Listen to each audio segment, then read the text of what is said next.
Ladies and gentlemen, thank you very much for this great turnout. This is fantastic. This is probably the best turnout we've ever had. Well, not probably. It is the best turnout we've ever had for the 2015, as we call it, the Illinois State Martial Arts Hall of Fame. From now on, it's going to be called Hall of Fame because that's a lot of talking.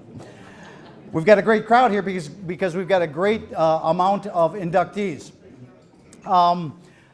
It's really fun looking at all these people that I've known from probably 40 years of my life. Harold, thank you. A lot of people I competed with and against. A lot of knuckles I dusted with my face.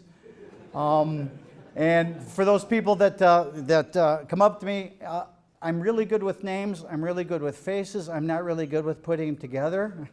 It's because I've got short-term memory loss, all right? I've also got long-term memory loss, and I've got short-term memory loss.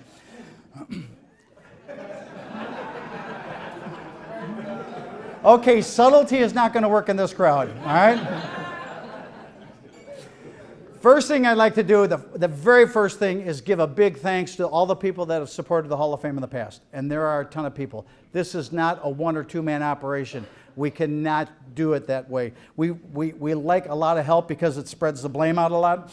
I would like to especially thank for the people that have donated in the past: Daryl Lassiter and Judy, Mike Pura, Mark Nixon, Tom Harriet, Scott Francis, and especially today for the fantastic amount of help that John Dodano gave us with the amount of people that he came with, and he also donated the silent auction items. So make sure that you sign up for the silent auction before we go, and also buy the big award of the night, which is called the 50-50 raffle. And I really have to thank Steve Mazza for the program. I mean, this is a wonderful program. It's just a great thing that we've got here. I'm only going to talk a little bit about what the history of the martial arts is, because Pete will talk about that. Pete's the co-director with me, and we have kind of transitioned into being specifically the martial arts. We're starting to call it more of the fighting arts, and we have incorporated boxing and judo, wrestling, MMA over the years, along with various styles of karate. Which I don't know if a lot of people here are aware of, that boxing and wrestling are two of the oldest sports in history. They're the two oldest sports in history. It's not the oldest form of self-defense, however. That, of course, would be running away. But sometimes you have to stand fight. The single hardest part about doing this Hall of Fame is who to induct and who has to wait for another year or so. And we will say this, and we say this every award ceremony: there are hundreds of nominations, hundreds. And you start reading these, and you go, who do we pick? It's very, very difficult. So for those that did make it this year, those that nominated people from this year, keep on trying. It's going to get better. Eventually they'll get in. We've also are starting a posthumous award. We started that in the last few years because there are a lot of people that, as they say, went before us. And those people that went before us pave the way, just like we're paving the way for those that come after us. Hopefully a lot of time after us, but we don't know. When we call the people up here for their awards, what will happen is you'll stand here. We will read a condensed version. If you read if you see the program, it's a very lengthy stories about the inductees. So we'll read a condensed version, the highlights, so to speak. You are not required to say anything, not at all. If you wish to say a few words, that's fine. Try to kind of keep it under 3 minutes or so, because we do have 13 awards that we're going over here. The other thing that we are starting to do, we traditionally have the Martial Arts Hall of Fame in the springtime, and we will continue to have it in the springtime. We are going to start a Boxing Hall of Fame, and that will start, it'll be every year, but it'll be in the autumn, 6 months after this, so they'll be opposite ends of the seasons. I was talking with Pete Podgorski, and he showed me a picture of I don't know where the group was. It was a big organization where a whole bunch of boxers came together, and I'm reading these names and I'm going, man, there are tons of great fighters out there. So we want to incorporate them into the Boxing Hall of Fame too. So the important thing is, let's get this going.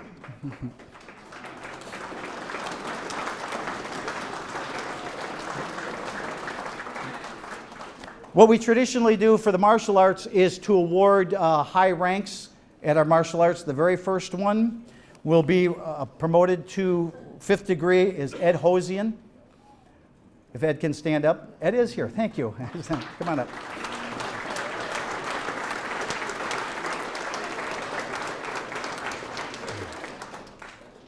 Ed's slowing down. It's going to take him a little longer to get up here. Remember the statement, the older I get, the better I was.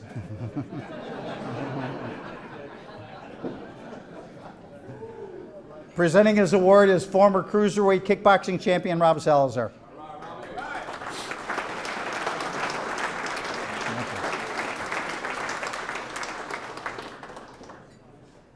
The second award for 7th degree for his long journey in the martial arts is my co-director, Pete Hoffman.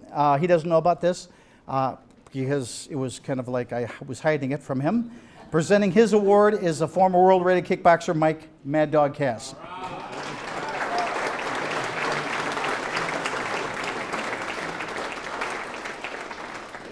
It's actually funny, when we were fighting in the early years, Mike's ring name was Mad Dog. Mine was Mr. Nice Guy. If you're a fighter, who do you want to fight?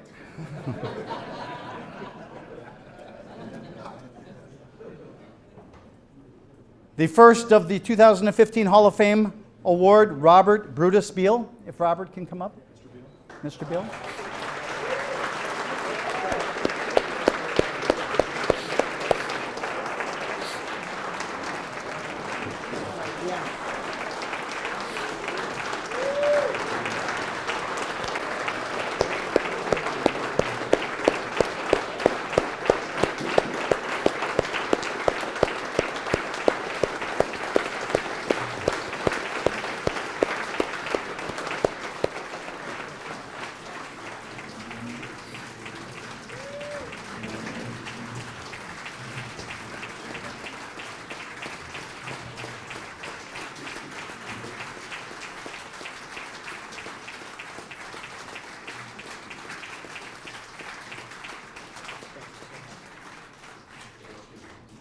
Robert Beal was born in Chicago. Boxing quickly became a part of his life at the age of 7. His teachers were a pair of boxing veterans, his father Frank and his uncle Harold Lett. He learned from boxing greats such as Billy Miskey and Tommy Gibbons, who were champions in the past, phenomenal fighters. He also was trained by Harold Lett, and he was lucky to have these trainers at such an early age. He was 13 when he was sparring in professional boxing gyms with opponents who were twice his age. His immense talents took him far into the boxing world. He was fortunate to train at Johnny Coulan's gym under former bantamweight world champion Johnny Coulan and Tony Zale, the Gary Man of Steel. He won the Catholic Youth Organization Championship. He worked with Tony Zale, Mike Trio, and Paul Insomo. Earned him multiple Midwest champions, 4 CYO boxing heavyweight titles, and the 1955 Sugar Bowl Championship, a fight that consisted of fights between Northern U.S. champions and Southern U.S. champions. Bob was known for his vicious punching power. One reporter said his fists are like hammers from hell. Good luck getting fights. From the late 1940s to the 50s, Bob scored one-run knockouts in nearly every fight he had. He had to step down from his pursuit of professional boxing because of his bad hands, a move that was against the wishes of boxing legend Rocky Marciano, who thought Bob would have made an exciting pro. For martial artists, that would be like Bruce Lee saying, hey, you're not a bad fighter. Bob mastered wrestling, judo, karate, and became a proficient Aikido, yoga, and taekwondo, as well as kung fu and jiu-jitsu. He was the first ever to receive a black belt under Teddy Amos. He eventually took over Karate Studio and changed it to Bushido Karate, and then to Bushido Fighting Society, and moved the school to the Hamlin Park Fieldhouse. With the help, see, some people do get from the north side down here. That's Pete George. This is what the south side looks like. Wow. With the help of Fred Degerberg, he revolutionized the art and became an uncredited founding father of mixed martial arts. His students included Johnny Lira and Fred Degerberg.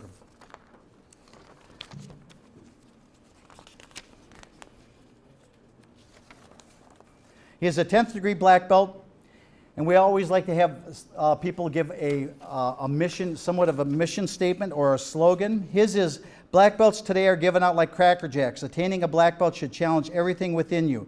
You define a black belt, it does not define you. Very good. Today I see too many people who lack the will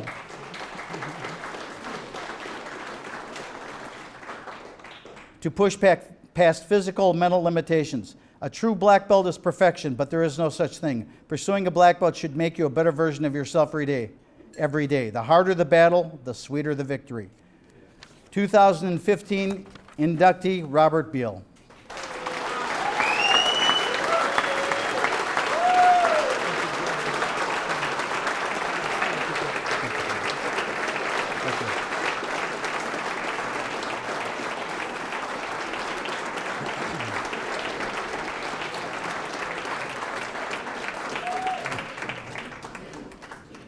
If anybody would like to come up and take pictures as we're doing this, you're more than happy to do that too. We would like everybody to stay afterwards and take pictures and socialize, because we're here till 10 or whenever we decide that we want to leave. I mean, who's going to kick us out?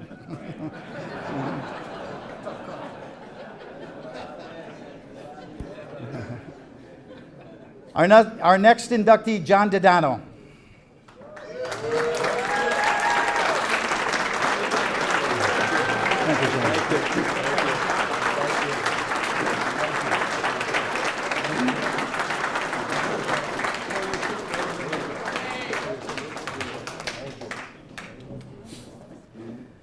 John Dodano was born in Chicago and raised in Niles, and later relocated to Palm Beach Gardens, Florida in 1996 to focus on the expansion of his international business, the International Boxing Organization.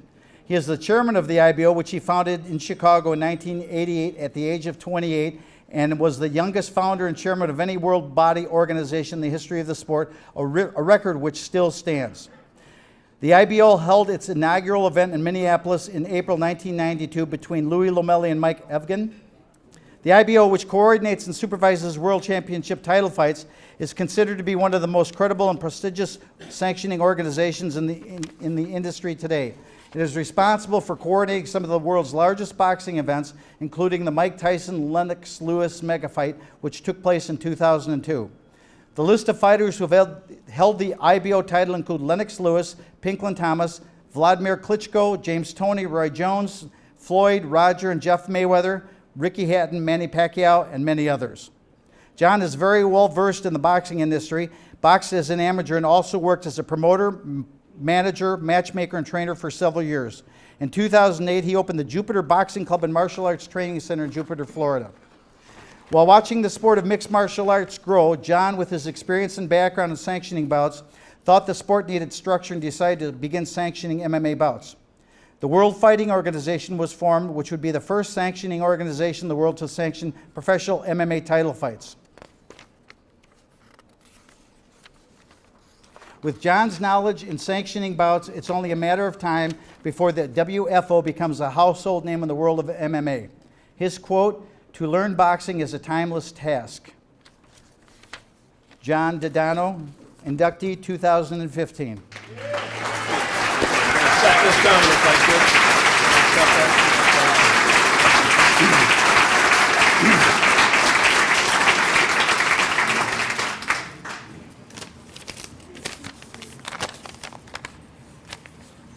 Thank you and good evening. I would like to first thank Mike McNamara, Pete Hoffman, and the entire board of directors of the Illinois State Martial Arts Hall of Fame for recognizing me and honoring me this evening. Furthermore, I'd like to thank that same group for recognizing not only myself, but for recognizing boxers and boxing industry leaders throughout the state.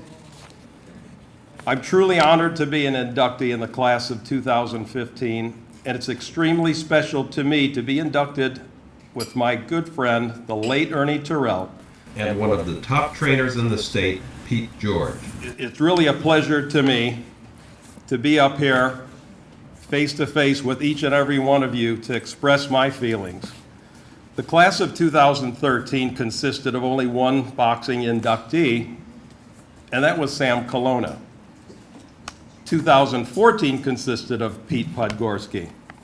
To be inducted into a hall with names as credible as the names I just mentioned is truly an honor to me. I've been involved in boxing for well over 30 years.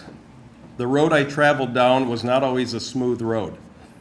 I've had some major obstacles and some major competitors before me, and I couldn't have overcome those obstacles without the support of my family. Even when I failed at something, my family was there to pick me up, dust me off, and send me out for more. They supported me all throughout the years. My entire family is here, my mother, my father, my brothers, my sister. I thank each and every one of you for the support throughout the years, and I love you all.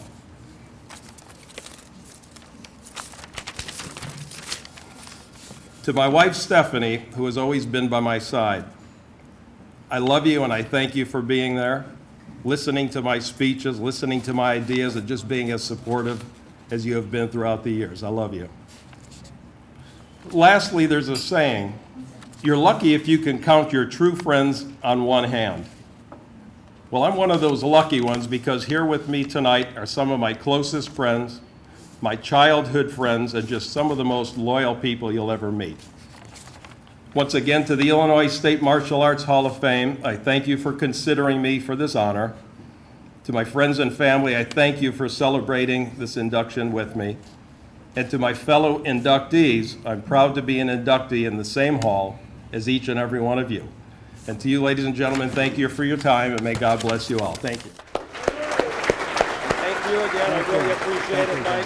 Pete, thank you. I really appreciate it. Good honor. Thank you.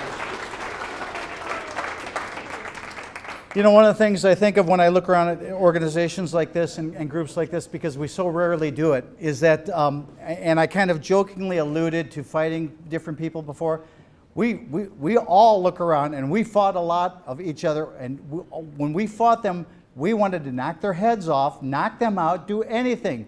But yet, later on in life, we see each other, we hug, we pat each other on the back because we're all brothers and sisters. And that's the greatest thing about these sports.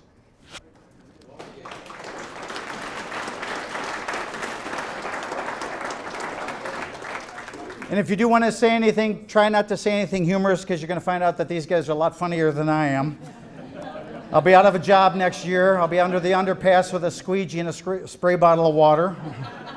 Actually, I heard that's a pretty profitable job, so, you know, good can come of that. Our next inductee, Scott Francis.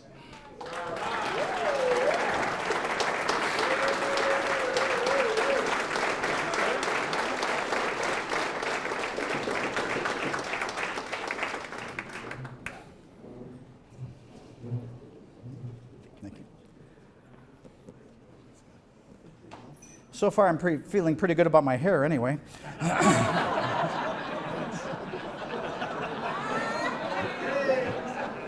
5-minute head start, that's all I ask, okay? Sandwich, Illinois native Scott Francis started in his martial arts training in 1977. He later started, pardon me, I'm thinking about all the people that are going to hit me on the way out. Not that I'm afraid of them. Terrified, maybe, not afraid. Okay. Later, Scott started training with Tom Harriet at Plano at the Aurora YMCA's. Shortly during that time, he enlisted in the United States Marine Corps, which is going from one tough organization to another. And then when he got out, he began training again with Tom Harriet and started competing at local and national levels. In 1993, Scott was rated number 2 in kata weapons and fighting in the Midwest Circuit as a brown belt. He was shortly then promoted to Shodan. For those that are not familiar, that's first degree black belt. In 1996, Scott opened Dojo Dynamics, also located in downtown Sandwich, and has been there ever since. He has continued to compete throughout the years, and in 1999 was ranked number 1 in weapons, katas fighting as a black belt in the Midwest Circuit. He also fought for several years as an amateur kickboxer, scoring multiple wins and 1 loss. Today, he is a 7th degree black belt and teaches the martial arts full-time and is the vice president of the Midwest Black Belt Federation. No student that ever comes to his school is ever turned away if they cannot afford to pay, as long as they are willing to work and train hard. He gives all of his thanks and credit to his instructor, Tom Harriet, because without his guidance and mentoring, Scott could have easily traveled a much less rewarding path. His slogan, knowing I will die tomorrow, how will I choose to live my life today? 2015 inductee Scott Francis.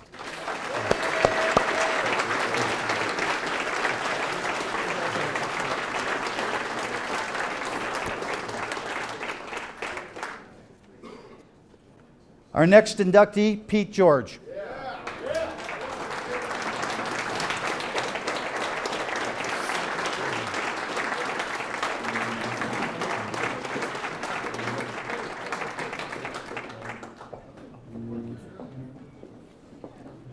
Way to go, Pete.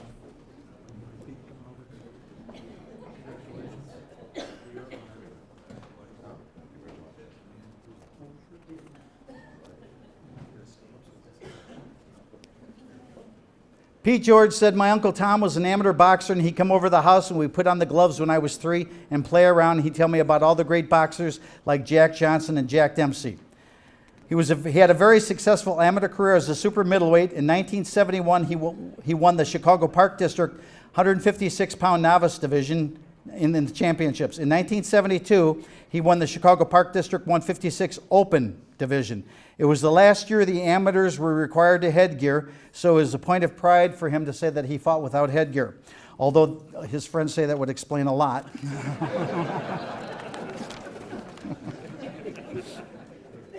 You don't often get straight lines like that. He became a policeman. After 30 years on the job, Pete retired 3 years ago as a Lincolnwood police officer. He and his wife Rita are proud parents of 3 sons, Nicholas, Donovan, and Ryan, all of whom were successful amateur boxers who he trained, and his daughter Kara. Over the years, he began a second career as a trainer and manager, working with many successful amateur and professional boxers. His son, Don the Bomb George, turned pro and is currently 25, 4-2 as a pro, and is the former RBO World Super Middleweight Champion and the former USBA Super Middleweight Champion. Pete also trains and manages up-and-coming super middleweight Mike Hollywood Jimenez, who is currently undefeated in 17-0. He enjoys his time with his wife Rita and their adult children, and lately he has been a loving grandpa to his son Don and his wife Alexandra's 5-month-old twins. It is the greatest thing, says Pete. His slogan is, walking through life with an open heart and you will run with success. 2015 inductee, Pete George.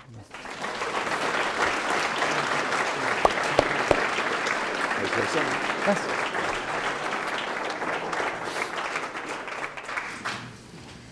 Well, I'm kind of overwhelmed by this recognition tonight, and I want to start off, I want to thank my good friend Mike McNamara and Pete Hoffman and my good old friend Pete Pogorski, because without them, I would not be here tonight. I'd probably be at the racetrack or something. But, The night is young. the night is young.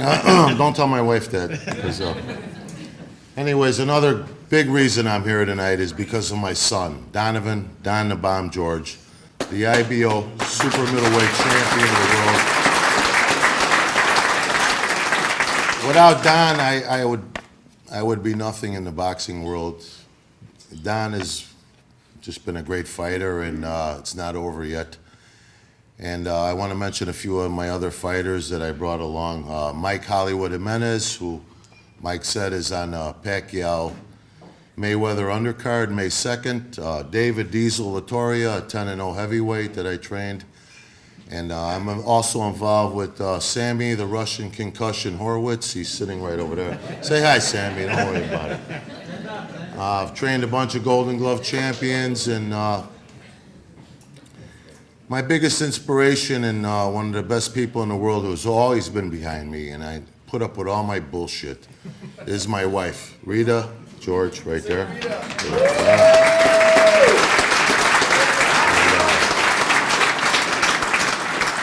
One last thing, and I'll try to end it. I know there's a lot of great trainers in this room who deserve this award just as much as me or more than me.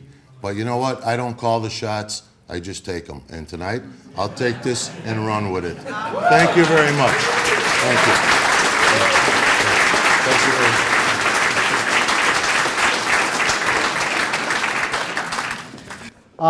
I work with the Illinois Boxing Commission as an inspector, as does Pete, and just kind of a cute story. I remember the first year I started, because Pete's a police officer, he retired after 30 years. I retired last year after 32 years with Park Forest.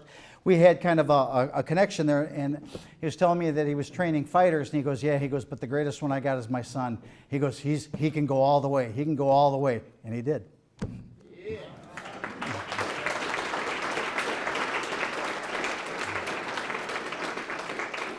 Being a retired cop, what I say next, Pete will totally understand. If anybody else is a police officer or a retired police officer, you'll also understand that for a police officer, retirement is going down to just one full-time job.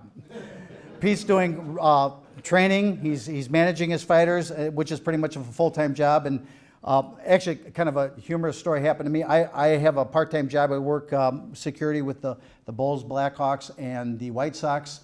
And one of the things that we do is we work at the United Center for concerts. And Maroon 5 gave a concert there a couple of weeks ago. And if you don't know who they are, ask anybody under 25 years of old, and they'll look at you like you're crazy. And this girl came up to me and she goes, it was sold out. She goes, how do I get on the main floor by the stage? And I said, well, you'd have to have a VIP band.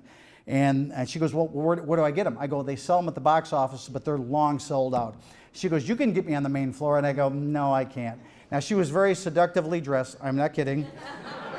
And she said, I'd do anything to get on the main floor, anything. So I thought about it for a while, and I thought,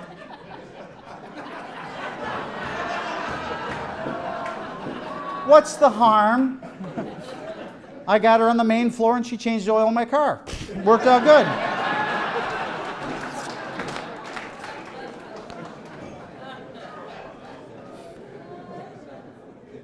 2015 inductee Matthew Glasper.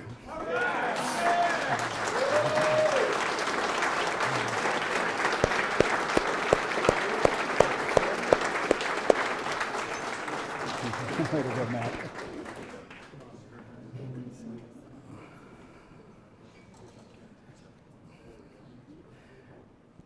Matthew Glasper, would be hard to find a tougher, more driven competitor than Matthew Glasper. He was an extremely fast, relentless fighter who no one was ever eager to fight. He was born in Mississippi, and when he was 11, he came to Chicago with his family. Within a year, he was studying karate with Ernest Bray, and soon after that joined the famous Baker Brothers Dojo. Preston and Otis Baker, who are here tonight. Raise your hand, gentlemen.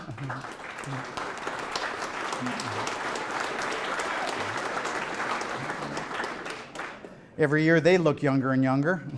Life is not fair.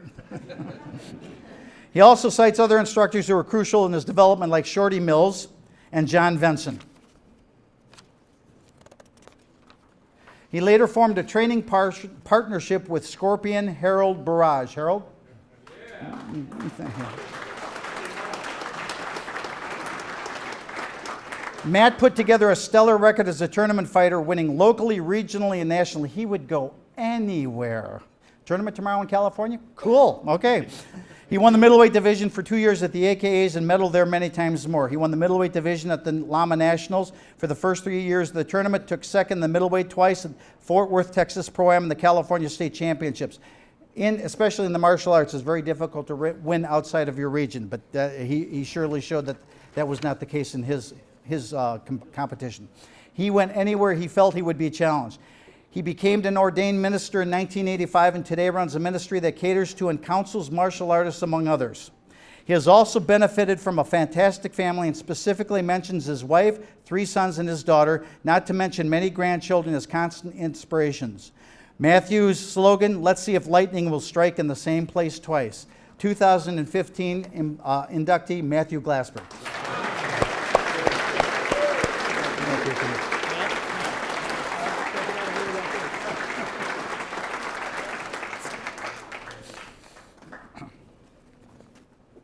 2015 inductee Donald Miskell.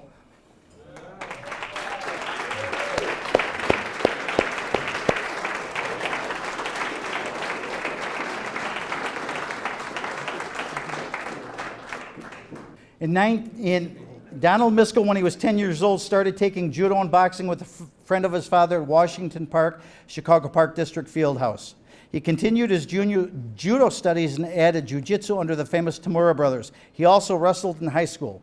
A few years after that, he added Shotokan karate under JKA Shugayama. In 1965, he began studying karate with Doug Dwyer. In those days, a person could not be promoted to black belt until they were 18, and although he was ready, he joined the Marines. He also studied several other arts while stationed in Okinawa, Korea, the Philippines, and other stops in Southeast Asia. While he was on leave, he returned to his original instructor's school to train, and the instructor invited Sid Bennett and all of his black belts and brown belts to the school, and Miskell fought them all, one right after another. At the end of the workout session, he was awarded his first-degree black belt in Goju Shori Karate. He even had a Muay Thai bout when he was visiting in Thailand.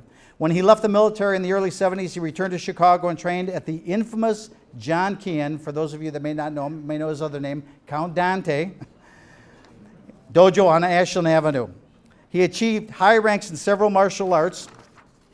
Outside of martial arts, he is a licensed and ordained minister and pastor with a doctorate in theology and another in Christian counseling. He also has a master's degree in divinity and a BA in psychology. In retirement, he's enjoying spending more time with his wife, Denise, and his 6 children and 3 stepchildren. Or as he says, I have 9 children. Thank you, very good. He has written more than 70 articles for magazines and websites, all of which have been collected in an e-book, The Way of the Grand Master. Over the past few years, he has resurrected the formerly infamous Black Dragon Fighting Society, and today it teaches self-defense to people in high-risk professions and conducts anti-bullying and mentoring programs. We've outgrown our youthful aggressiveness and want to conduct ourselves as martial artists with integrity. His slogan, lead with your spirit, not your fist. Your mind is your greatest weapon. 2015 inductee, Donald Miskell.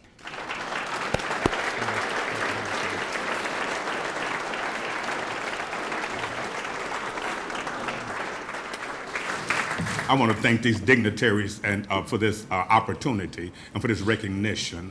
Mr. McNamara, Mr. Hoffman, I am so grateful. It's dangerous to put a minister behind a podium. So now if I take a scripture, sit me down.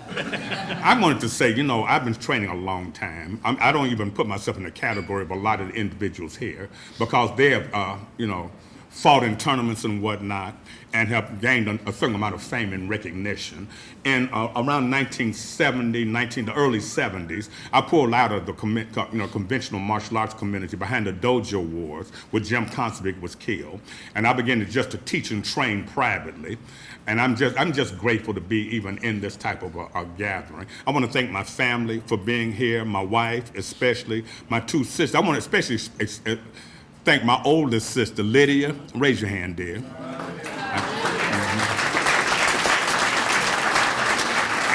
And I love both my sisters equally. I'm the oldest of 3 siblings. But the reason I mention her is because a lot of times when I was trying new techniques, she was my test dummy. I'm sure she'll remember the days when I would throw roundhouse kicks at her head and would knock off and break her glasses.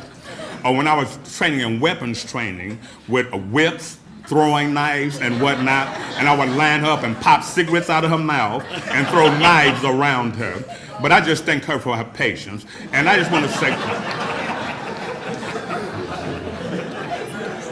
and I'm gonna try and cut this short. We have resurrected the Black Dragon Fighter Society. I'm the third Grand Master in the lineage, starting with John Keane.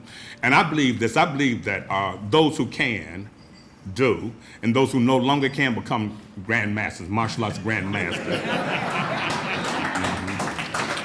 So I'm going to continue to train, and you will be hearing about the Black Dragon. By the way, the Black Dragon, we're having our 3rd annual training. We're going to be having a tournament. We're trying to put together a tournament, and we're putting together a convention here in October, the 23rd, 24th, and 25th. I'm going to ask all my martial arts brothers and sisters, be supported, and don't get shaken by the name and the reputation that goes with it. But look at us as we go into the future. Thank you so much. Thank you, Mr. And this goes with you as well. Thank you, sir. All right. Donald has 9 children. Unfortunately, started with 15, okay? That was before his aim got better. I have one last comment before we switch the mic over to my partner, Pete Hoffman, and that is, I know I am saying this absolutely truth, that the people in the Hall of Fame here deserve to be in the Hall of Fame, but the ones that really deserve to be in the Hall of Fame are all the spouses and the kids that put up with weekends away from their parents because they were out competing. So we thank them.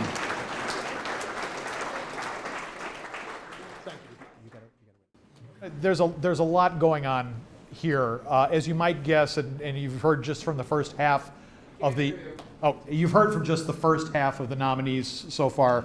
It's a very, very accomplished group. In fact, there are at least 4 authors in our midst tonight. The first is Reverend Miskell, who you just met. And in fact, there's promotional materials about his book that Mike mentioned at the front door by there. Please be sure to check it out. Steve Gross, who's in the back, has written actually a book for all ages, but primarily a children's book called The Spirit Blade. Lee Wedlake, who we will be inducting in a few minutes, who couldn't be here tonight, but he has one of his senior students accepting for him, has written actually 9 books, I believe most of which are available on Amazon, including the most recent, which is called the Kenpo Compendium. And then finally, a man whose lineage many of us count proudly, as being part of, is Master Jimmy Jones, who's here tonight. His book, The Path to Knowledge in the Martial Arts, is this one right here. Please stand up. He's also, of course,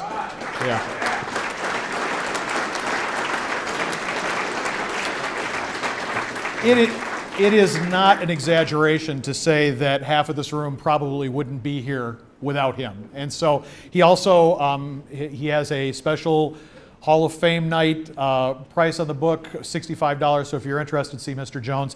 You'll also be hearing, you've heard his name quite a bit tonight, and you'll be hearing his name several more times tonight before the night is over. Before I go on, I do want to mention a couple of other things, of course, and I'm not going to get them all. Mr. Miskell mentioned his training camp that's coming up. Hall of Fame members, Tom Harriet, Mike Piura, Scott Francis, Mark Nixon. I think I've got them all. Have a tournament on May 17th at Aurora. There are flyers there. There are a number of other great events that I try to make sure make their way to our Facebook page. If you get a chance, please, and the information about it is in your program, please make sure to not only visit our Facebook page. I try to not only include events, tournaments of all types, seminars, training camps, articles of historical significance, and it's a great forum, not because we're doing it, but because so many people contribute information to it. And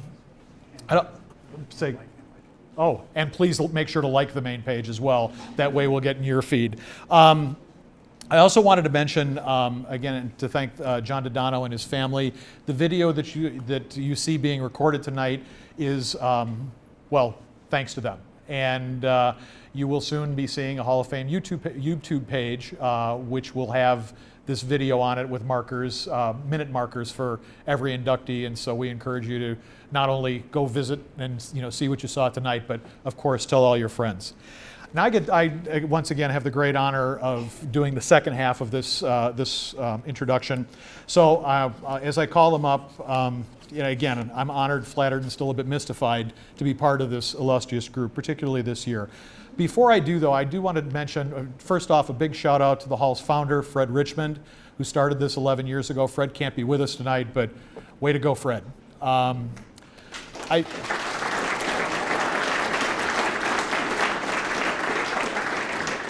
a number of you have heard me say this, and so my apologies to those who have heard probably this 3 or 4 times tonight, but when Fred started this organization in 2005, it was more or less at halftime of his open sport karate tournament. And he inducted, I think, 20 people the first year, Mike and a few others, Mike, the second year, plus some other incredibly deserving people, and then Rob Salazar and a handful of other incredibly deserving people the third year before Mike McNamara took it over. One of the things about the early years is that every single person that Fred recognized was incredibly deserving. I mean, there is not one person that you can look at from those early years and say, what are they doing here?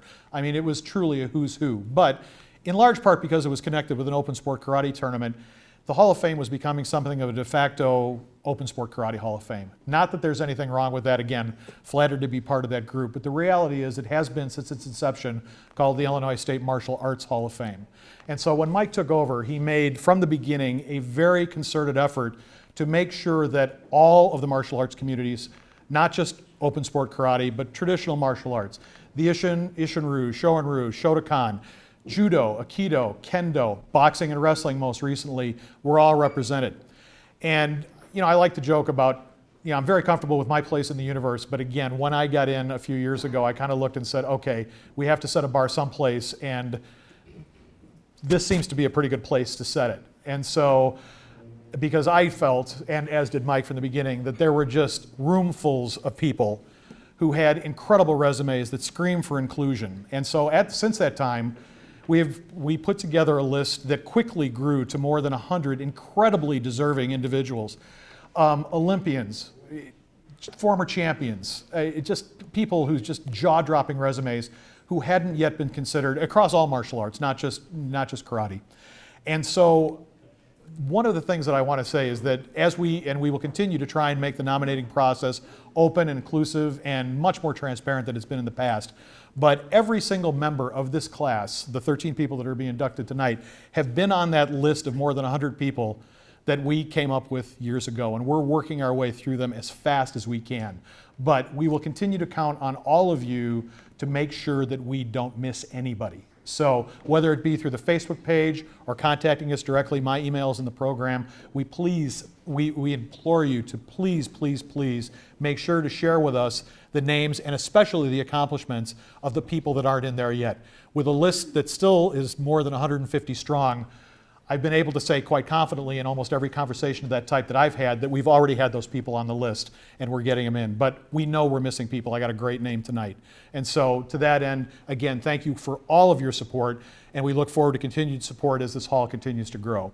So next up, now to the fun stuff, the people that are being inducted in the Hall of Fame. Our next up is my friend Peter Paik.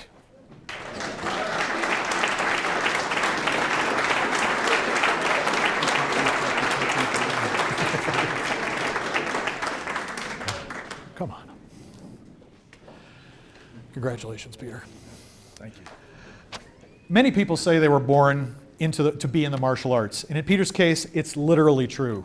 Peter's father, the late Dr. Sang-Ki Paik, was a noted pathologist and a lifelong martial artist, and he himself is in the Hall of Fame. So martial arts has always been a part of Peter's life. He's never not been around it. He was born in Seoul, Korea, started his formal training at age 7 with Chul-Hee Park, was the founder of one of the 9 original kwans which were synthesized into Taekwondo. So his lineage is phenomenal. When he was 11, he moved from Seoul to Madison, Wisconsin, where his father was on staff as a pathologist at the University of Wisconsin Medical Center. At the same time, he resumed training with his dad, and also from 73 to 75, trained with 5-time Korean national champion Il-Sik Kim, and who Peter credits with teaching him how to fight. During his primary competitive years, from 73 to 83, he competed in more than 225 tournaments all over the world. He won 22 grand championships and 4 outright national championships. Peter's father was a noted innovator in Taekwondo and sent his students, especially including Peter and his sister Myung, everywhere to fight under any and all rule sets, which, if you remember the martial arts in the 60s, 70s, and 80s, was really, really outside the box. It was unprecedented. They were expected to bring back everything they learned from fighting everybody everywhere back to the school, and it worked. The Paik's Oriental Institute, later Paik's Martial Arts Stable of Fighters, was feared throughout the land, and with good reason.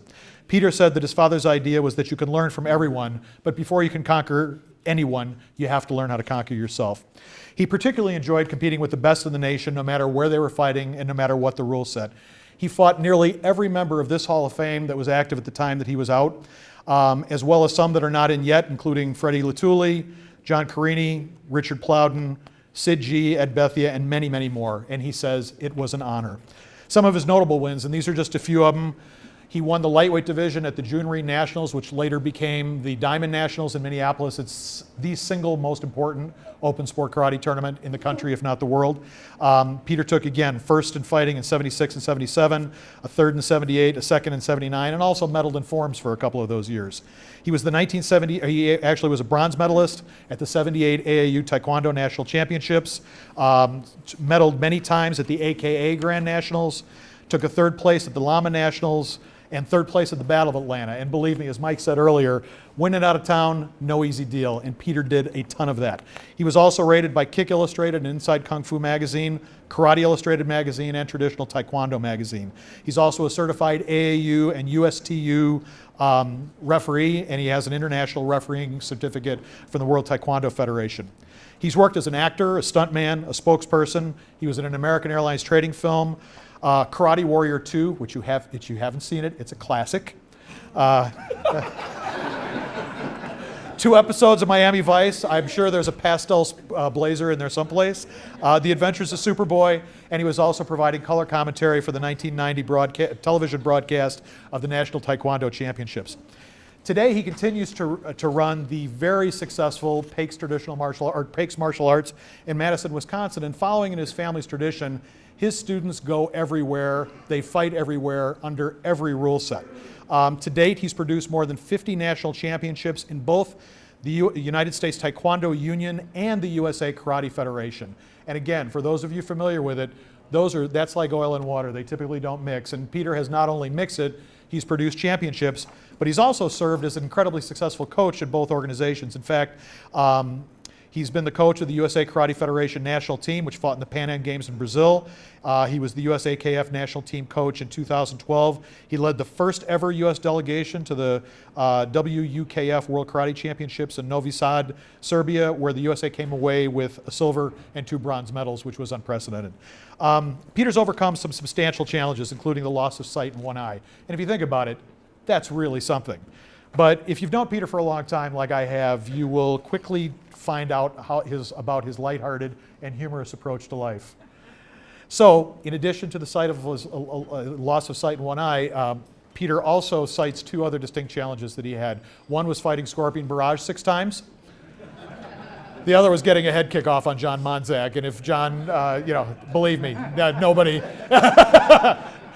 did that. So, at any rate, he specifically calls out Hall of Fame member John Nene for mentoring him, Daryl Lassiter, who's here tonight, another Hall of Fame member, is a great friend, and especially his wife Colleen and his children for being there and for God watching over him. And I particularly love Peter's motto: in matters of principle, stand like a rock; in matters of fashion, flow like the water. Peter Pake. Yeah, by all means. There you go.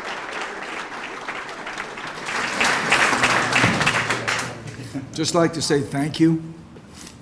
I remember when I started competing in '73, the reason I started was I bought some karate magazines, started reading through them. I saw Preston Baker's picture in there, and I thought, this guy's from Chicago. I'd like to meet this guy one day. I saw it, and I read about different articles, and I wanted to be a part of that contingent. And guys I read about, Mike McNamara, Mike Cass, Ken Knutson, all these people. I just dreamed about meeting these people. And as I grew up, I did. And I had the opportunity to compete with some of these people. I can tell you about first time I was about 16 years old fighting men's black belt division when Daryl Lassiter ran me over. And if you all know Daryl Lassiter, he weighed all of like 135 pounds back then. So my experience as a youngster was, I kind of grew up in, like South Chicago, basically. It's almost like that. I'd just like to say thank you, because, it seems like being blind in one eye, someone told me that I see half of everything. So I'm sure I'll miss, half of you. Okay? Back then, I kind of took pride in the fact that I was the token Korean in these tournaments. And today I can tell I'm a token Korean as well. So, it's kind of, I really appreciate the recognition and the honor. And I just feel very blessed and honored that I was remembered and that I'm still respected and that I was more than just my father's son. And I just want to say thank you to everybody, especially to the people here and people who've been my friends for the last 45 years that I've known everybody. So thank you very much. Thank you, Peter. Congratulations.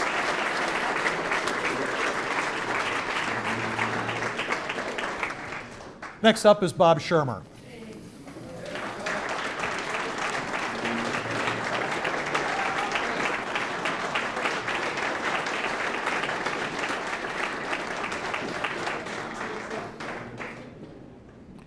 While Bob's coming up, I'll get started. Bob is probably best known for his two matches against the legendary Carlson Gracie Jr. One was in a jiu-jitsu match, and one was in an early MMA match. In both of those fights, Bob was expected to get slaughtered. He didn't. In fact, those were the days before judging, before scorecards, and judges' decisions. His performances in both of those matches cemented a wider, solid reputation to the world well beyond the judo, wrestling, taekwondo, and boxing audiences that already knew who he was. He came to the martial arts early. His father, Robert Sr., was a successful boxer who fought Tony Zale and many other world-class fighters and was a Golden Gloves champion. He was also an airborne ranger, which in itself is really, really impressive. His father started teaching him boxing right away. In fact, Bob says he's probably had boxing gloves on since he was 3 years old.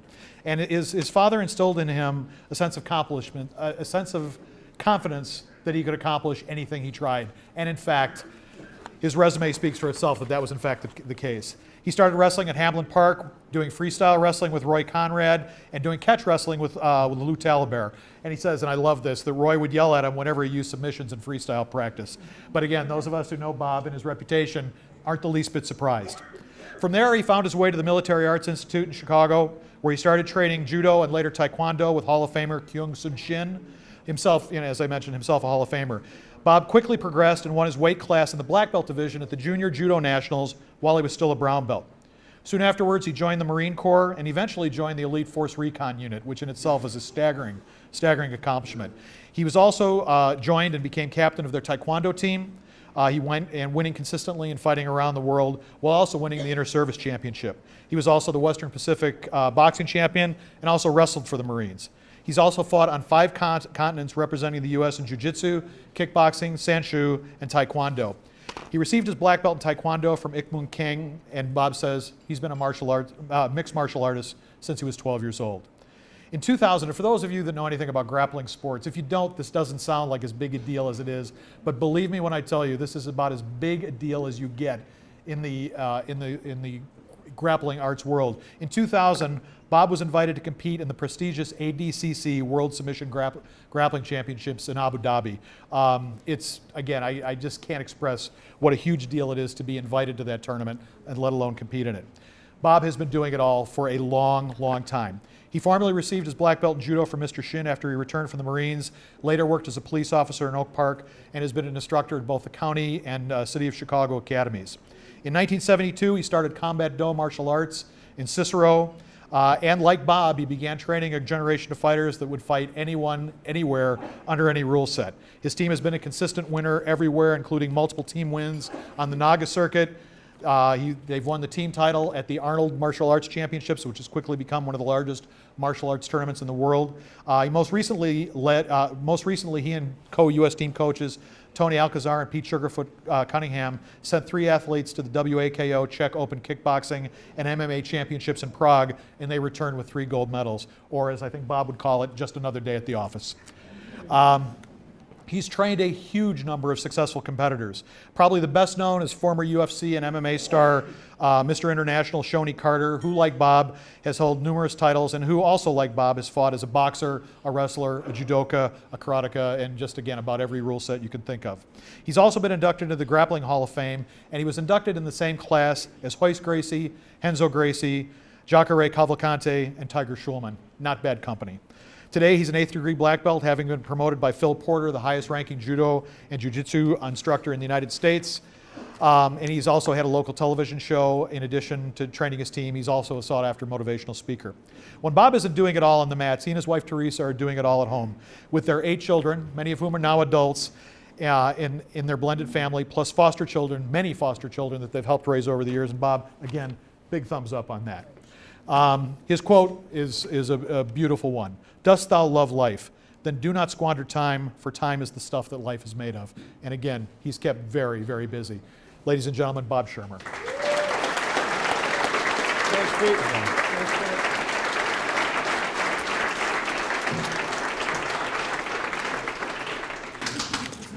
I feel like crying like a teenage girl. That was very nice. And I'd like to thank Pete and Mike for having me here.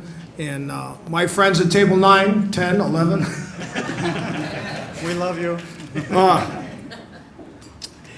We've all, grown in the martial arts. I started out in a backyard with my dad and my uncles and the neighborhood kids. And there was a little concrete patch back there. And we'd be boxing as little bitty kids. My grandma'd be yelling at us, "Get out of the yard, stop that. I don't want to see them do that." And we would, knock the heck out of each other as little bitty kids. And my grandma would always say, "What is all this fighting going to do for you? Stop all this fighting. Do good in school. Stop fighting." She'd always yell at us. And we'd always get in fights. So I wish she could see this now, and she probably can. Because I'm very proud to be a member of the class of 2015 inductees in the Illinois Hall of Fame. I'm very proud of that. I'll cherish that always. We come on the backs of eagles. Like the ancient Sumar Itana, he flew on the back of an eagle to meet Ishtar to get the drug to give to his wife so she could have a kid. I don't think me and my wife took that, but we had a lot of kids. And we just got another one like last week. It's a foster kid, but we just got another one, so we're on 9. Okay.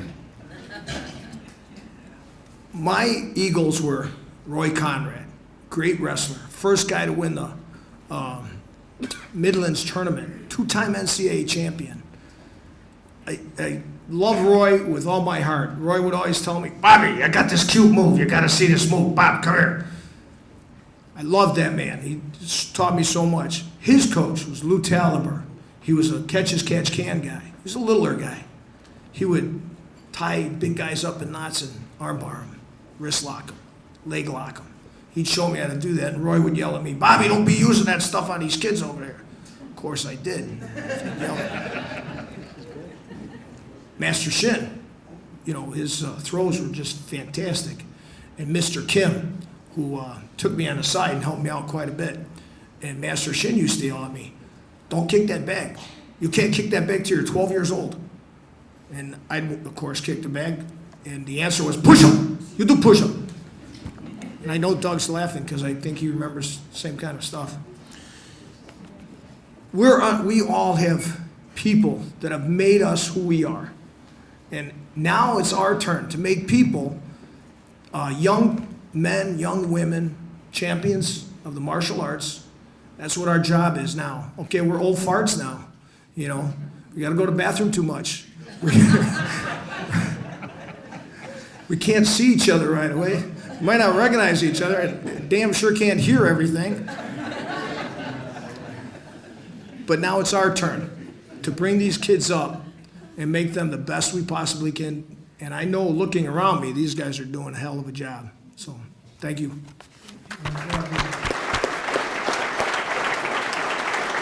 Thank you again, Bob. And if Randy Spears could come up to accept the posthumous award from the late Walt Spears. Well, Randy's walking up. Randy is Walt's nephew. Say again? Oh, there you go. Okay. The late Walt Spears, who many of us in this room knew very, very well, would be the first to tell you he wasn't a black belt. He did eventually receive an honorary black belt from Shorin-ryu martial artist Tadashi Yamashita. He'd also been a very successful boxer, but Walt would always say, "I am not a black belt," no matter who asked. That said, we cannot understate Walt's contribution to the martial arts in this region and around the country. because he was known everywhere as the best tournament coordinator. He was a successful boxer. He and his brother trained with Archie Moore. He was a professional carpenter. He also managed a karate studio. But open sport karate tournaments is where we all got to know Walt. Before he became a fixture on the tournament scene, open sport karate tournaments, and there are many of us in this room that will remember it, they were seemingly interminable affairs. They started late, they ended later, they were at best chaotic. After Walt arrived, the ones that didn't feature Walt as a coordinator were still all of those things. But the ones that Walt coordinated were a different deal altogether. They started on time. They ended early. If you were a competitor, you knew where to go. If you advanced to the next round, you knew where to wait. If you won a trophy or a medal, you knew where to pick it up. If Walt announced your division would start in 10 minutes, you could bank it. It was amazing. And by the way, if Walt was coordinating your event, you put that on your advertising flyer because you draw more people. It started by accident. He was attending a tournament in Chicago to watch a family member. He got roped into being a timekeeper, which many of you know was all too common at that time. Fortunately for all of us, a name that you've heard earlier tonight, and we'll hear a couple more times, the ring that Walt was timing was being run by center referee Jimmy Jones. It turned out to be a lucky stroke for all of us. Jimmy was impressed with Walt. Walt was even more impressed with Jimmy, and lucky us. They'd crossed paths again not long afterwards at the late Jim Chapman's tournament in the Burbs. This time, Jimmy asked Walt to be the ring coordinator, which was unprecedented. That was an only black belt thing back in those days. Walt did it so well that Jimmy continued to ask Walt to do it. And of course, to no one's surprise, it went really well. Walt was immediately coordinating everybody's tournament everywhere. He did such a spectacular job that people flew him all over the country for the express purpose of coordinating their tournaments. If you were a competitor and you showed up at the gym and somebody else's voice was on the mic, it did not make your day, believe me.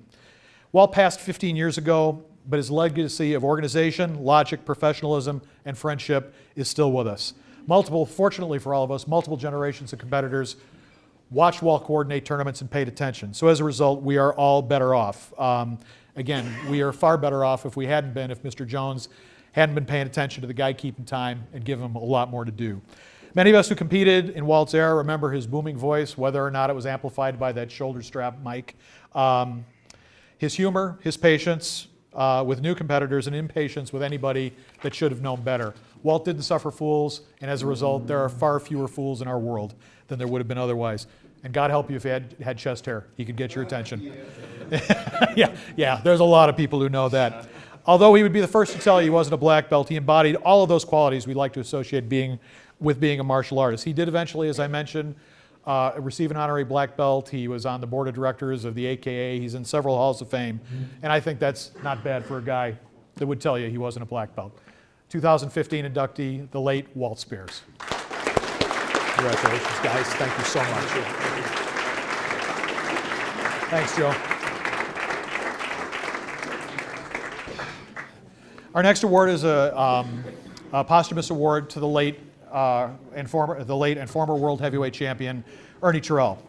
He was born in Biloxi, Mississippi, moved to 18, and would fight out of the Windy City for the rest of his life. He went on to have an incredible, yes. Yeah, and John, would you please come and accept this award on behalf of the Terrell family? Thank you. John Dodano is going to accept the award on behalf of the Terrell family.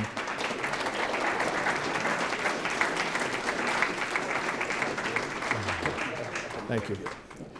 Ernie Terrell fought the best fighters of his era. He had a 55-fight career, which is amazing when you think about it. He held part of the heavyweight championship, and he fought all the best of his era. Bob Foster, Zora Fali, and of course, the legend Muhammad Ali. We all know that great fights, or rather that heat makes great fights. And the amount of heat between Ernie Terrell and Muhammad Ali at that time is legendary. He refused to call him by his Islamic name, Muhammad Ali, insisting on calling him Cassius Clay, probably just to get a rise out of him. He famously said afterwards, many years later, when asked about it, he goes, "What did they expect us to do? Shop for Christmas presents together?" It made for a great fight. Terrell eventually lost the title to Muhammad Ali, but left a legacy that no one will ever forget. He went 18-2 as he started fighting professionally, again fighting all the best of the era. He fought and avenged almost every loss he ever had, with the exception of Muhammad Ali, and continued to fight from 1965 till late into the 70s. After he retired from boxing, He produced professional club shows and professional boxing cards here in Chicago for more than 20 years. I attended many of them. They were great affairs and years ahead of their time. He would leave boxing for 3 years and then return at the end of 1970. He went 7-2 in those last few fights with 3 knockouts. And just again left a legacy that is extraordinary and unprecedented in the heavyweight ranks in Chicago. After retiring, again, as I mentioned, he promoted fights for 20 years. He worked in the music industry and dabbled in politics as well. He was a solid fighter, a top contender, won part of the heavyweight title, and proudly owns a resume that boasts going the distance with Muhammad Ali, which is, again, is something that in his prime, not too many people get to say that they did with Muhammad Ali. Sadly, Ernie Terrell passed away last year on December 16th at the age of 75. He is gone, but not forgotten. 2015 inductee, Ernie Terrell.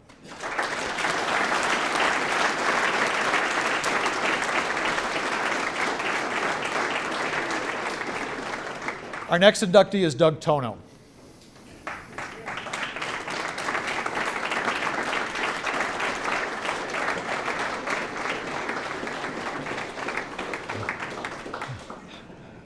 I'll start while you're walking up, Doug. Congratulations. Doug's judo life started when he was 10 years old, when his parents signed him up for judo lessons at their church, the Midwest Judo Temple, or the Midwest Buddhist Temple. He said they were adding a lot of youth programs. Could have been baseball, but his parents set him up in judo. Coincidentally, at that time, the Buddhist temple brought Takayuki Yoshinaga, a renowned Kodokan-trained black belt from Japan, to run the program. Relatively short time, Doug was training 6 days a week everywhere he could. While the Judo Academy at the Midwest Buddha Temple continued to be his home, he was training 6 days a week at the Oak Park Y, the Irving Park Y, Wright College, Uptown Judo. He fought anywhere and everywhere he could, and it paid off. He received his black belt from Mr. Yoshinaga and embarked on what can only be described as a legendary competition and coaching career. After a stellar junior career, he competed at the highest levels nationally and internationally for 16 years. He won the senior nationals 3 times, finished second once, and third 6 times. He was a member of the U.S. judo team for 9 years, representing the U.S. in international competitions all over the world. Between 79 and 87, he trained multiple times, often for 6 months at a time, at Kokushikan University in Japan, where he routinely trained with Olympic and world champions. He traveled across Europe with the U.S. Olympic judo team for 2 months, training and preparing for the '84 Olympics. A full list of his judo accomplishments is simply too great to mention, but there are a few that stand out. He won a gold medal at the 1980 Dutch Open Championships in Maastricht, Holland, which marked the first time that an American had won a gold medal in a European judo competition. He also medaled there in other years. He won a gold medal at the U.S. World Championships trial, which led to him being a team member at the World Championships in Holland that year. That was 1981. He won a silver medal at the '82 U.S. Open, a gold medal at the '84 Olympic trials, which of course led to him being an Olympian and a U.S. team member for the '84 Los Angeles Olympics. And again, it goes on and on and on. Doug has competed all over the world, and once he retired as an open division competitor, he began Masters competition, which he still enjoys today. And showing himself to be a complete judoka, he's won or medaled at the Masters Nationals multiple times in both Shiai and Kata, and competed and medaled internationally as a master as well. He's also made his mark as a coach and a teacher. He founded the Tokan Judo Academy in Chicago in 1991. Today, it's the 4th largest judo dojo in the United States. They have a current membership of more than 180 judoka. They have 500 black belts, which is the largest teaching pool in the country by far. And it also has the largest number of women judo players in the United States as well. He's a certified international coach, a certified visually impaired coach for USA Judo. And has also developed and coached many junior and senior competitors who have competed in everything from the local to international levels. The Tokan Judo Championships, his annual tournament, is one of the best attended in the country. And he's also the head coach of the Chicago Judo Black Belt Association, and has started and continues to train judo clubs at elementary schools and other schools throughout the Chicago area. Today, he's a 7th degree black belt and able to do judo full time. And with his team of colleagues at judo, he continues to promote his team of colleagues at Tokan. He continues to promote and grow judo for all age groups and to extol its many benefits. Outside of judo, Doug loves spending time with his wife Karen and their son Trent, both of whom are judo players. Doug's motto: judo for life. Doug Tono. Congratulations, Doug. Let me get out of your way. Of course. Well, first I'd just like to say thank you to Mr. Hoffman and Mr. McNamara for such an honor. Thank you very much. Appreciate it, and everyone here. But really, my father put me into judo at the Buddhist temple as part of a cultural program, but I really wanted to play basketball. But he kind of knew something that I didn't, so I stuck with judo.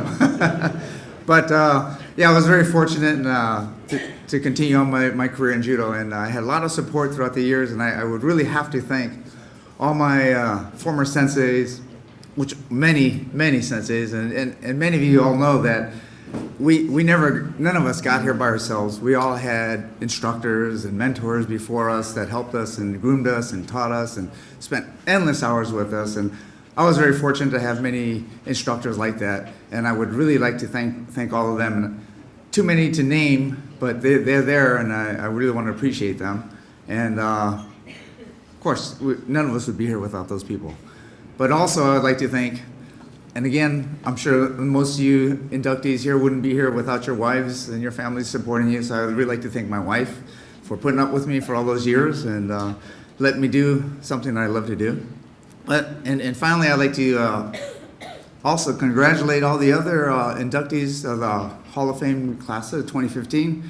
I heard the bios and the credentials that everyone had, and I am just honored to be part of this group. And so I really would like to congratulate everybody in this Hall of Fame. So congratulations, everybody. Congratulations, Doug. Thank you, sir. It's our pleasure. Thank you so very much. And we have two more to go. Would Kurt Barnhart come and join me for Lee Wedlake's introduction? Lee couldn't join us tonight because of a family conflict. We miss him. However, we are going to do a direct presentation at a seminar he's doing later in Chicago. Lee tells us, and Lee, by the way, is one of the senior Kenpo practitioners, not only in the United States, but in the world. He tells us that he owes his interest in the martial arts to two women, his mother and his first judo instructor. His mom signed him up for judo lessons in '67 at a local YMCA, and one of those instructors was a woman who kept his interest going for many years. He made brown belt in judo, but his life changed at a high school party, as they often do. He met some guys in a party who were Kenpo practitioners, and he said, they said you should come and check it out. He did, and he was hooked. He eventually found his way to a Kenpo instructor, Mike Sterling, who was an early Ed Parker black belt. He also had black belts in 6 other karate styles, and Lee eventually earned his black belt from Mike Sanders. Sadly, Mike Sanders died tragically in a motorcycle accident, and Lee continued on his own until he met Ed Parker personally in 1977. He said, he approached me at a tournament, and I couldn't imagine why. It turns out Parker was looking for a new representative in the Midwest, had heard about Lee, and Lee said, I immediately flew to Pasadena to start studying with him. He started me at the beginning in American Kenpo. The first lesson was how to do an inside block, really breaking it down and starting from the beginning.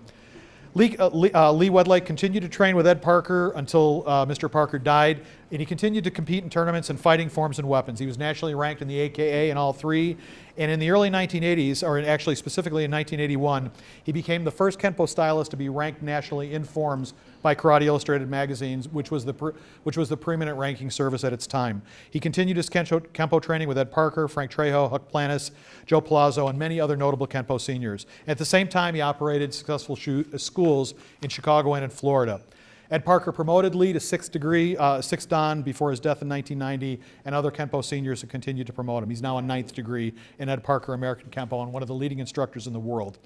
Today, from his base in Round Rock, Texas, Lee travels the world giving seminars. He also runs the extremely successful WedlakeKenpoTV.com, which is a huge teaching repository of Kenpo information on video, allowing his students in Ed Parker American Kenpo, even if they're not near their instructor, to continue to make progress. It was one of the first successful web-based martial arts distant learning systems and continues to be extraordinarily successful today. It's also fully integrated with Lee's other work and other media, including DVDs, podcasts, the 9 books he's written, including most recently the Kenpo Compendium.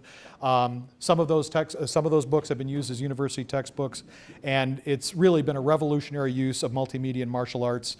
He's also, of course, published scores of articles in an array of magazines. Outside of the martial arts, Lee has a huge array of interests. If anybody that knows Lee personally knows that man keeps busy.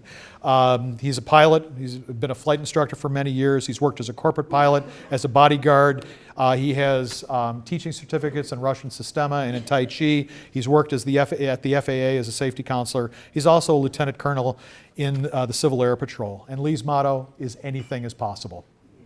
So, Kurt, thank you for accepting. It was a pleasure to meet you, by the way.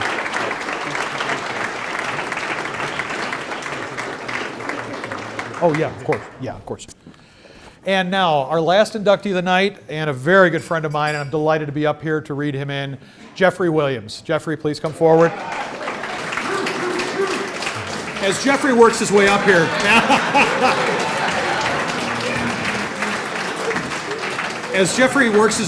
I do want to mention that last year, and it's some basically logistic challenges, Jeff was awarded a certificate by the Hall of Fame as an outstanding official. As his bio will make clear, the reasons why will be made clear in his bio.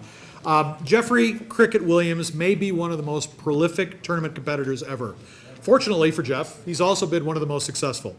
To date, he's competed in more than 1,000 tournaments. I mean, think about that, 1,000 plus tournaments. It's mind-boggling. He often travels huge distances to compete. He competes in fighting and forms and weapons. He's now in his 50s. He's still competing in open and masters divisions, often at the same time, always lending his hand as an official at those tournaments, hence the certificate from last year. Jeffrey grew up on the south side of Chicago, and his interest in the martial arts started the same way that it did for so many of us. A friend took him to a Bruce Lee movie when he was 14 or 15 years old. He said, I was fascinated by what he was doing. I think I speak for the whole room in saying, okay, who wasn't? Not long afterwards, he saw the famous JJ Karate Limited sign, Mr. Jimmy Jones' studio on the south side of Chicago. Jeffrey had his mom take him in and sign him up for lessons, and he's been with Jimmy Jones ever since. And in fact, today he's the chief instructor for Mr. Jones' Universal Karate System. He started at the same time as Ted Love, who's with us tonight, Daryl Sims. They were his main training partners for years. In addition to Jimmy Jones, he also, of course, counts Harold Scorpion Barrage, Ben Peacock, and the late George Brockman as teachers who were crucial to his development. He, like me, was a member of Scorpion Barrage's successful stable of fighters in the 80s and 90s for a long, long time. And over the years, he's won or medaled at hundreds of tournaments, and including especially many, many national events, the AKAs, the Diamond Nationals, the Ocean State Nationals, the Llama Nationals, the Bluegrass Nationals, the Prairie State Championships, the Compete Nationals in Los Angeles, various Taekwondo tournaments. It's just mind-boggling. He's especially proud, he says, of his opportunity, the opportunity he's had to represent Mr. Jones' Universal Karate System, his school and his style, and to share techniques and hardcore training, quoting here, so it doesn't get lost. For Jeffrey, it's, and again quoting, it's about practice, proper kicking, proper punching, and proper blocking. In addition to teaching karate, Jeffrey's a long-haul trucker, which all of us, I think, can agree is a profession you don't often think of with consistent martial arts training. But anyone who knows Jeffrey as a martial artist knows that he would never let that stand in his way. He still trains and practices every day, often in the back of empty semi-trailers if no other space is available. He's always in shape and has always been proud of his family's reaction to his martial arts accomplishments. Yeah, me too. Jeffrey has 2 children, his daughter Christina and his son Jeff Jr., plus 3 grandchildren, all of whom he loves very much. Jeff's motto, get on your bike, don't wait on him, which basically means don't wait for the other guy to hit you. 2015 inductee, Jeffrey Cricket Williams.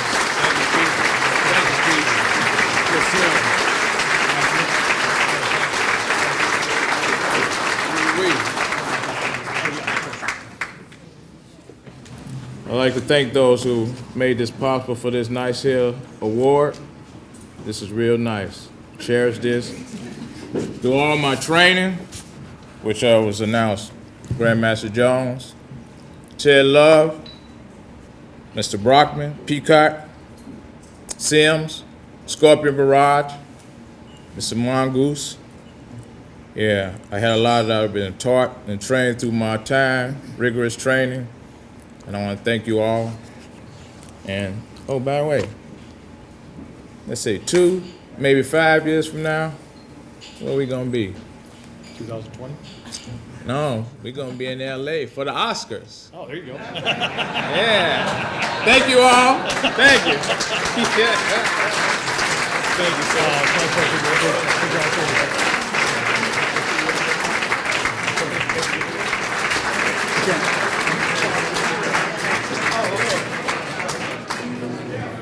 Excuse me, can I get your attention for 1 minute more? Dr. Miskell has one presentation he'd like to make. Come on up. If I could just get your attention for another couple minutes while you're signing up for the silent auction.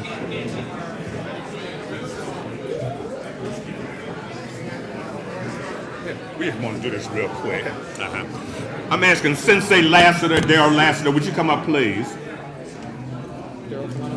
Sensei Lassiter is my partner in crime, so to speak.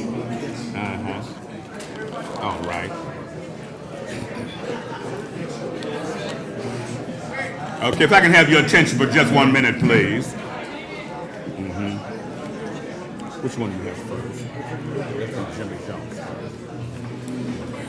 We had two presentations we would like to make. Master Jimmy Jones, yes, sir. During my time in the martial arts, in Shorei Goju, we call it Goju Shorei Karate, there were three people that you studied under. You studied under John Kean, who was the primary, the first teacher of Goju Shorei in Chicago. Master Robert Trias is primary representative. You had Doug Dwyer, or you had this other dignitary that you studied under. He's one of the greats in Goju Shorei Karate. He is one of my seniors in the genre, and the Black Dragons want to recognize him as one of the seniors and the greats in Shorei Goju Karate and offer him this membership, and not only membership, to consider him one of the patriarchs in the Black Dragon Fighting Society, Master Jimmy Jones.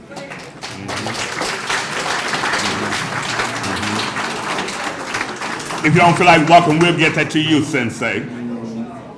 The second recognition we wanted to give, I had an opportunity some years ago when, karate seemed to, I kind of soured on karate behind the infighting and the politics. I began to study Kung Fu. And I had an opportunity to study Tibetan Lama Kung Fu, which is a white crane system. And I studied Northern Shaolin praying mantis. And I thought I had a pretty good grasp on Kung Fu until I met some of the students of this particular gentleman. Karate is known for its Seikenzuki, it's punching, and its Gyakuzuki, it's reverse punch. But if you really want to get hit, you try getting hit with one of the reverse punches from this particular gentleman in Shaolin Kung Fu, Master Johnny Tai.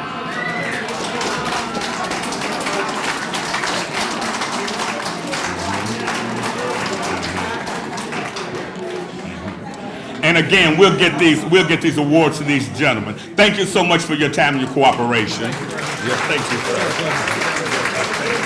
And could we have all of this year's inductees come up for a group photo? We'd really appreciate it. And then a second photo with any Hall of Fame members that are here. We'd like to get you in for photo number 2. But if the entire class of 2015 can come up, that would be great. There's a bar on the other side of that door. It would be a great place to follow up the night. Thank you all for coming.